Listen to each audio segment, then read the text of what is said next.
Assalamualaikum. Anda masih ingat lagi topik sebelum ni? Preparing a speech. Anda rancang nak buat. Bila kita dah rancang, kita dah pilih topik apa yang kita tahu, topik apa yang kawan-kawan kita tahu, apa kawan kita minat, kita bangunkan, kita develop. So, this is topic number 5. We are going to discuss developing a speech. Ingatkan, kena buat PB, satu PB yang mana awak perlu bercakap. So, planning. Dah pilih tajuk kan? Okay, very good. Bila awak dah pilih tajuk, kita kena bangunkanlah tajuk tu. Macam mana kita nak tahu, macam mana kita nak buat, tengok dalam modul muka surat 15 dan muka surat 16. Developing a speech. Expanding your speech outline. Okay, introduction. An introduction is like a roadmap that tells your audience the direction your presentation will take. So, kita ada pengenalan. Developing your introduction. Okay, pelajar, anda kena ingat dalam speech yang pertama sekali kena tulis speech tu. Okay, yang kedua kena rancang PowerPoint. Yang ketiga kena bercakap. Awak rancang, sekarang ni kita kembangkan, kita bangunkan. So, jangan kata tak tahu. Langkah yang pertama senang saja. Introduce yourself is necessary.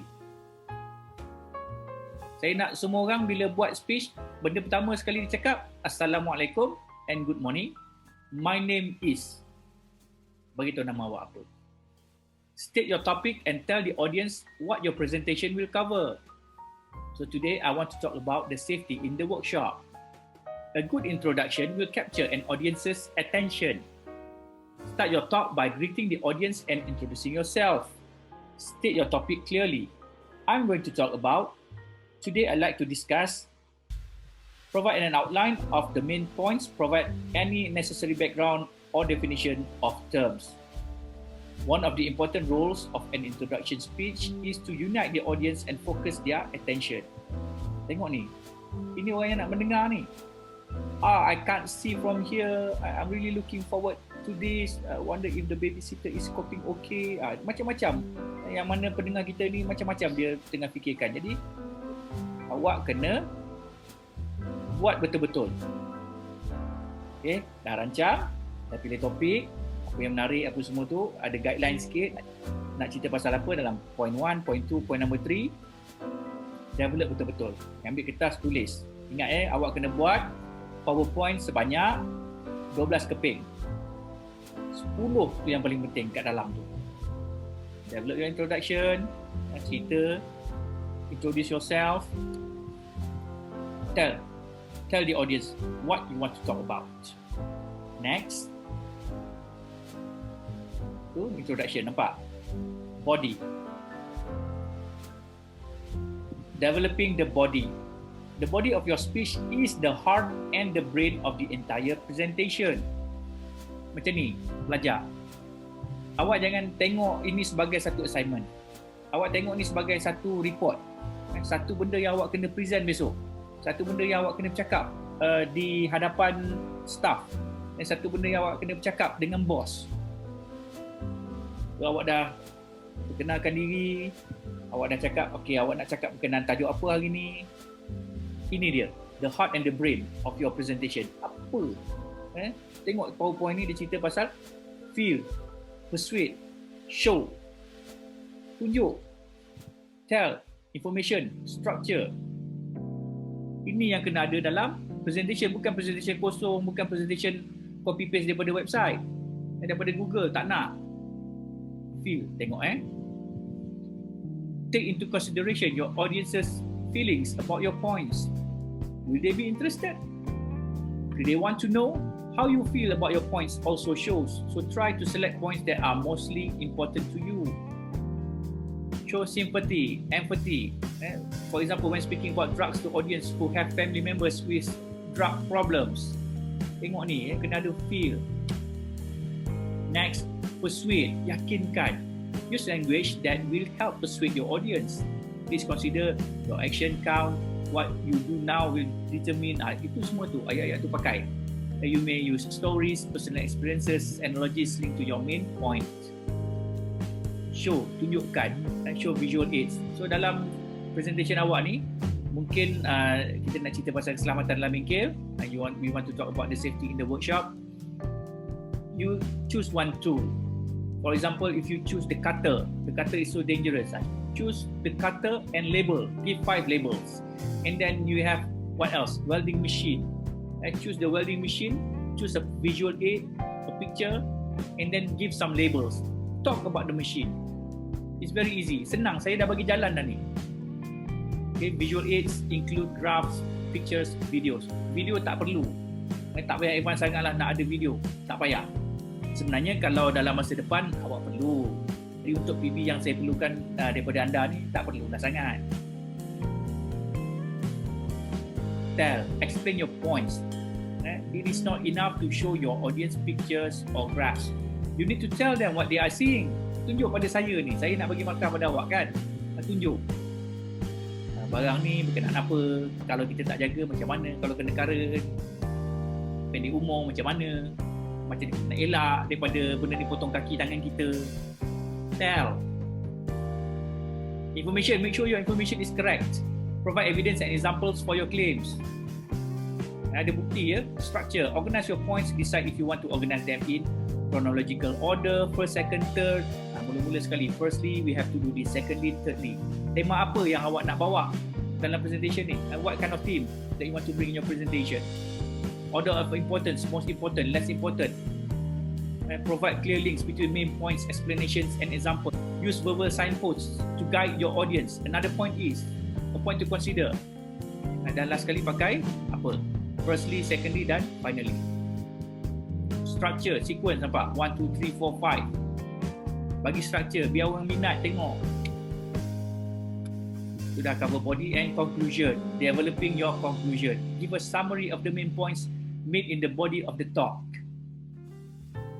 Kalau dalam presentation, kalau cakap presentation bahasa Melayu, secara kesimpulannya saya ingin menyeru tuan-tuan dan perempuan untuk apa? So for English, it's very simple. As a conclusion, I hope everybody had listened to my speech just now, and I hope that everybody will heed to all my advices. Kalau tak tahu cakap pasal heed tu, cakaplah. I hope you enjoy my speech. Lepas tu tambahlah sikit. Tadi kita bercakap tentang apa? We are talking about the safety in the workshop, right?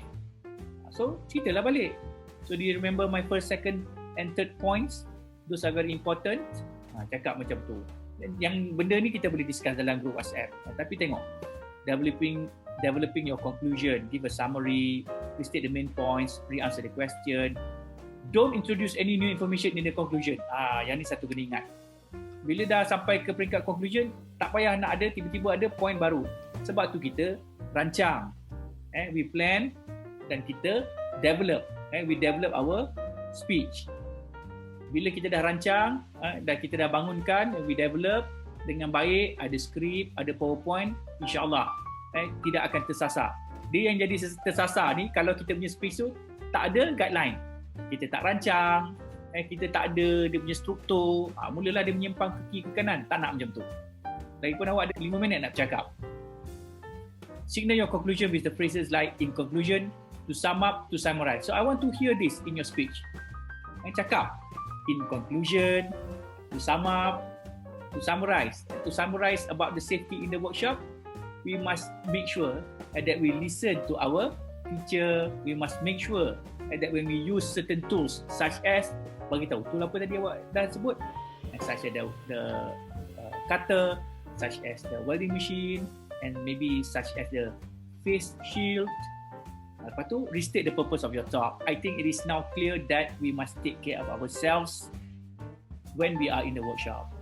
Thank the audience and invite questions or comments. Ingat tak, saya ada cakap, awak dalam speech yang 5 minit ni, yang kena hantar ni, kena tanya 3 soalan. Tanya 3 soalan kepada diri sendiri. Lepas tu jawab. Jangan tak ada 3 soalan ni. Bantu saya untuk bagi markah pada awak. In a nutshell, secara kesimpulan lah. Introduction ni 15%, body 70%, conclusion 15%. Jadi saya rasa dah boleh lah.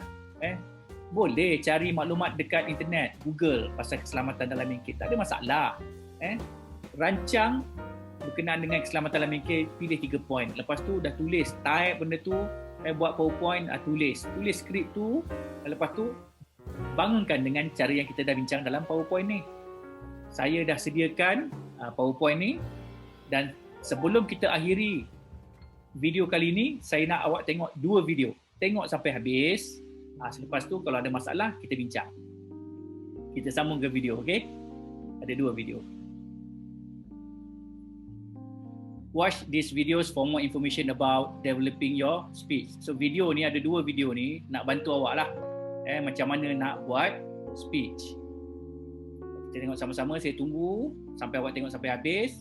Lepas tu kita sambung perbincangan dekat group WhatsApp. Okay? Jom kita tengok. How to write a speech. Macam nak tulis speech. You may find that you are expected to speak at a public gathering. Tiba-tiba orang suruh awak bercakap. So ini tips. Here are tips to plan. A good speech focuses on a message. Tengok. Resonate well. Jadi pendengar tu akan dengar message ni. Macam mana message ni kan? Find a purpose or thesis. Lepas tu get organized. Pastikan benda-benda tu tersusun. A good speech requires shape. Ada introduction macam kita bincang tadi kan. Get persuasive. If your points are illogical, don't attempt to pack them with other reasons. Jangan kelentor, jangan goreng. Gunakan perkataan yang bagus, yang tepat.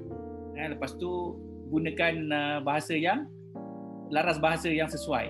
Grab their attention, shake hands with them. Focus on your message. Apa message kita nak sampaikan? Kadang-kadang kita boleh ni easily sidetrack. Illustrate, make your writing graphic. Your goals is to make the main points of your writing in the speech stick to the mind of your audience. Think in pauses. The best actors are equally effective. Start off with a strong introduction. Mula dengan introduction yang bagus. Open a big statement. Use inclusive terms for individual. Panggil tuan, puan, encik. Point to our things. Cerita pasal kita. Build the body of your speech. Lepas tu kita ada main point. Macam kita dah bincang sebelum ni. Be aware of your transition. Kita bergerak satu. Fikiran kita kena tepat. And with a firm conclusion. Conclusion kena power. Lepas tu kita bagi satu summary. Deliver it to someone. This will be the most beneficial thing you can do. Monitor for clarity. Jelas. Kita kena tulis dan cakap apa yang kita maksudkan. And make sure your tone tu kena bagus. Lepas tu tengok ni. Write your final draft. Draft tu kena bagus. Hantar pada pensyarah. Kita dah hantar pada pensyarah. Kita tengok konten apa semua tu. Barulah kita develop kita punya speech. Buat betul-betul. Okay, jom kita tengok video yang kedua. Let's watch the second video together.